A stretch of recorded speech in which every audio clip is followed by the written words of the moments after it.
या देवी सर्वभूतेषु चंद्रघंटारूपेण संस्थिता नमस्तस्यै नमस्तस्यै नमस्तस्यै नमो नमः। जय माता दी। आप सभी का भारत अनंत वेद चैनल पर हार्दिक स्वागत है। आज के इस वीडियो में हम नवरात्रि के तीसरे दिन के उपलक्ष्य में दुर्गा सप्तशती के चौथे अध्याय का पाठ करेंगे। माँ चंद्रघंटा की कृपा से हम सभी को आध्यात्मिक शक्ति और साहस प्राप्त हो। हमारी यही कामना है कि माँ दुर्गा इस पाठ को सुनने वाले भक्त की हर मनोकामना पूर्ण करे। चलिए हम सब मिलकर माँ का ध्यान करते हैं। ऋषि कहते हैं, अत्यंत पराक्रमी दुरात्मा महिषासुर तथा उसकी दैत्य सेना के देवी के हाथों से मारे जाने पर इंद्र और देवता प्रणाम करने के लिए गर्दन तथा कंधे झुकाकर उन भगवती दुर्गा का उत्तम वचनों द्वारा स्तवन करने लगे। उस समय उनके सुंदर अंगों में अत्यंत हर्ष के कारण रोमांच हो आया था। देवता बोले, संपूर्ण देवताओं की शक्ति का समुदाय ही जिनका स्वरूप है तथा जिन देवी ने अपनी शक्ति से संपूर्ण जगत को व्याप्त कर रखा है, समस्त देवताओं और महर्षियों की पूजनीय उन जगदम्बा को हम भक्ति पूर्वक नमस्कार करते हैं। वे हम लोगों का कल्याण करें। जिनके अनुपम प्रभाव और बल का वर्णन करने में भगवान शेषनाग, ब्रह्मा जी तथा महादेव जी भी समर्थ नहीं हैं, वे भगवती चंडी का संपूर्ण जगत का पालन एवं अशुभ भय का नाश करने वाली हैं। जो पुण्यात्माओं के घरों में स्वयं ही लक्ष्मी रूप में, पापियों के यहाँ दरिद्रता रूप से, शुद्ध अंतकरण वाले पुरुषों के हृदय में बुद्धि रूप से, सत्पुरुषों में श्रद्धा रूप से तथा कुलीन मनुष्यों में लज्जा रूप से निवास करती हैं, ऐसी भगवती दुर्गा को हम नमस्कार करते हैं। देवी, आप संपूर्ण विश्व का पालन करने वाली हैं। देवी, आपके इस अचिंत्य रूप का, असुरों का नाश करने वाली भारी परिक्रमा का तथा समस्त देवताओं और दैत्यों के समक्ष युद्ध में प्रकट किए हुए आपके अद्भुत चरित्रों का हम किस प्रकार वर्णन करें। आप संपूर्ण जगत की उत्पत्तियों में कारण हैं। आप में सत्व गुण, रजोगुण और तमोगुण, ये तीनों गुण मौजूद हैं, तो भी दोषों के साथ आपका संसर्ग नहीं जान पड़ता। भगवान विष्णु और महादेव जी आदि देवता भी आपका पार नहीं पाते। आप ही सबका आश्रय हैं। यह समस्त जगत आपका अंशभूत है, क्योंकि आप ही प्राप्त करती हैं। देवी, संपूर्ण यज्ञों में जिसके उच्चारण से सब देवता तृप्ति लाभ करते हैं, वह स्वाहा आप ही हैं। इसके अतिरिक्त आप पितरों की भी तृप्ति कारण हैं, अतएव सब लोग आपको स्वधा भी कहते हैं। देवी, जो मोक्ष की प्राप्ति का साधन है, अचिंत्य महाव्रत स्वरूपा है, समस्त दोषों से रहित जितेंद्रिय तत्व को ही सारा वस्तु मानने वाले तथा मोक्ष की अभिलाषा रखने वाले मुनिजन जिसका अभ्यास करते हैं, वह भगवती पराविद्या आप ही हैं। आप शब्द स्वरूपा हैं। अत्यंत निर्मल ऋग्वेद, यजुर्वेद तथा उद्गीत के मनोहर पदों के पाठ से युक्त सामवेद का भी आधार आप ही हैं। आप देवी, तीनों वेद और भगवती हैं। इस विश्व की उत्पत्ति एवं पालन के लिए आप ही वार्ता के रूप में प्रकट हुई हैं। आप संपूर्ण जगत की घोर पीड़ा का नाश करने वाली हैं। देवी, जिससे समस्त शास्त्रों के सार का ज्ञान होता है, वह मेधा शक्ति आप ही हैं। दुर्गम भव सागर से पार उतारने वाली नौका रूप दुर्गा देवी भी आप ही हैं। आपकी कहीं भी आसक्ति नहीं है। कैटंब के शत्रु भगवान विष्णु के वक्ष स्थल में एकमात्र निवास करने वाली भगवती लक्ष्मी तथा भगवान चंद्रशेखर द्वारा सम्मानित गौरी देवी भी आप ही हैं। आपका मुख मंद मुस्कुराने से सुशोभित, निर्मल, पूर्ण चंद्रमा के बिंब का अनुकरण करने वाला और उत्तम स्वर्ण की मनोहर कांति से कमनीय है, तो भी उसे देखकर महिषासुर को क्रोध हुआ और सहसा उसने आप पर प्रहार कर दिया। यह बड़े आश्चर्य की बात है। देवी, वही मुख जब क्रोध से युक्त होने पर उदय काल के चंद्रमा की भांति लाल और तनी हुई भौहें के कारण विकराल हो उठा, तब उसे देखकर जो महिषासुर के प्राण तुरंत नहीं निकल गए, यह उससे भी बढ़कर आश्चर्य की बात है, क्योंकि क्रोध में भरे हुए यमराज को देखकर भला कौन जीवित रह सकता है। देवी, आप प्रसन्न हो। परमात्मा स्वरूपा आपके प्रसन्न होने पर जगत का अभ्युदय होता है और क्रोध में भर जाने पर आप तत्काल ही कितने कुलों का सर्वनाश कर डालती हैं। यह बात अभी अनुभव में आई है, क्योंकि महिषासुर की यह विशाल सेना क्षण भर में आपके कोप से नष्ट हो गई है। सदा अभ्युदय प्रदान करने वाली आप जिन पर प्रसन्न रहती हैं वे ही देश में सम्मानित हैं।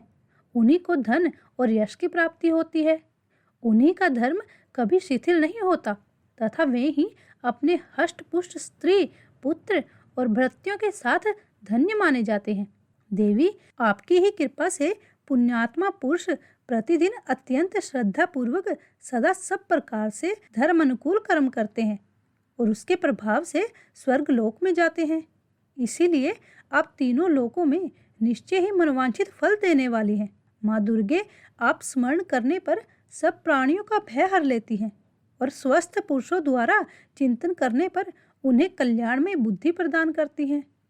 दुख, दरिद्रता और भय हरने वाली देवी, आपके सिवा दूसरा कौन है जिसका चित्त सबका उपकार करने के लिए सदा ही उत्सुक रहता है। देवी, इन राक्षसों के मारने से संसार को सुख मिले तथा ये राक्षस चिरकाल तक नरक में रहने के लिए भले ही पाप करते रहे हों, इस समय संग्राम में मृत्यु को प्राप्त होकर स्वर्गलोक में जाएं। निश्चय ही यही सोचकर आप शत्रुओं का वध करती हैं। आप शत्रुओं पर शास्त्रों का प्रहार क्यों करती हैं? समस्त असुरों को दृष्टिपात मात्र से ही भस्म क्यों नहीं कर देती? इसमें एक रहस्य है। ये शत्रु भी हमारे शास्त्रों से पवित्र होकर उत्तम लोकों में जाएं। इस प्रकार उनके प्रति भी आपका विचार अत्यंत उत्तम रहता है। खड़ग के तेज पुंज की भयंकर दीप्ति से तथा आपके त्रिशूल के अग्रभाग की घनीभूत प्रभा से चौंधियाकर जो असुरों की आंखें फूट नहीं गई, उसमें कारण यही था कि वे मनोहर रश्मियों से युक्त चंद्रमा के समान आनंद प्रदान करने वाली आपके इस सुंदर मुख का दर्शन करते थे। देवी, आपका शील दुराचारियों के बुरे बर्ताव को दूर करने वाला है। साथ ही यह रूप ऐसा है जो कभी चिंतन में भी नहीं आ सकता और जिसकी कभी दूसरों से तुलना भी नहीं हो सकती। तथा आपका बल और पराक्रम तो उन दैत्यों का भी नाश करने वाला है जो कभी देवताओं के पराक्रम को भी नष्ट कर चुके थे। इस प्रकार आपने शत्रुओं पर भी अपनी दया ही प्रकट की है। वरदायिनी देवी, आपके इस पराक्रम की किसके साथ तुलना हो सकती है? तथा शत्रुओं को भय देने वाले एवं अत्यंत मनोहर ऐसे रूप भी आपके सिवा और कहाँ हैं? हृदय में कृपा और युद्ध में निष्ठुरता, ये दोनों बातें तीनों लोकों के भीतर केवल आप में ही देखी गई हैं। हे मात, आपने शत्रुओं का नाश करके इस समस्त त्रिलोकी की रक्षा की है। उन शत्रुओं को भी युद्ध भूमि में मारकर स्वर्ग लोक में पहुंचाया है तथा उन्मत्त दैत्यों से प्राप्त होने वाले हम लोगों के भय को आपने ही दूर किया है। आपको हमारा नमस्कार है। हे देवी, आप शूल से हमारी रक्षा करें। अंबिके, आप खड़ग से भी हमारी रक्षा करें तथा घंटा की ध्वनि और धनुष की टंकार से भी हम लोगों की रक्षा करें।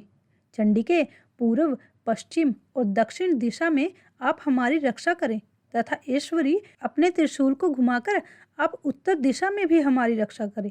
तीनों लोकों में आपके जो परम सुंदर एवं अत्यंत भयंकर रूप विचरते रहते हैं, उनके द्वारा भी आप हमारी तथा इस भूलोक की रक्षा करें। अंबिके, आप कर पल्लवों में शोभा पाने वाले खड्ग, शूल और गदा आदि जो जो अस्त्र हैं, उन सबके द्वारा हम सबकी हमेशा रक्षा करें। ऋषि कहते हैं, इस प्रकार जब देवताओं ने जगन माता दुर्गा की स्तुति की और नंदवन के दिव्य पुष्पों एवं गंध चंदन आदि के द्वारा उनका पूजन किया, फिर सबने मिलकर जब भक्ति पूर्वक दिव्य धूपों की सुगंध निवेदन की, तब देवी ने प्रसन्न वदन होकर प्रणाम करते हुए सब देवताओं से कहा। देवी बोली, देवताओं, तुम सब लोग मुझसे जिस वस्तु की अभिलाषा रखते हो उसे मांगो। देवता बोले, भगवती ने हमारी सब इच्छा पूर्ण कर दी है, अब कुछ भी बाकी नहीं है, क्योंकि हमारा यह शत्रु महिषासुर मारा गया है। महेश्वरी, इतने पर भी यदि आप हमें और वर देना चाहती हैं, तो हम जब जब आपका स्मरण करें तब तब आप दर्शन देकर हम लोगों का महान संकट दूर करना तथा प्रसन्न मुखी अंबिके, जो मनुष्य इस स्तोत्र द्वारा आपकी स्तुति करे, उसे वित्त, समृद्धि और वैभव देने के साथ ही उसकी धन और स्त्री आदि संपत्ति को भी बढ़ाने के लिए आप सदा हम पर प्रसन्न रहें। ऋषि कहते हैं, राजन, देवताओं ने जब अपने तथा जगत के कल्याण के लिए भद्रकाली देवी को इस प्रकार प्रसन्न किया, तब वे तथास्तु कहकर वहीं अंतर्ध्यान हो गई।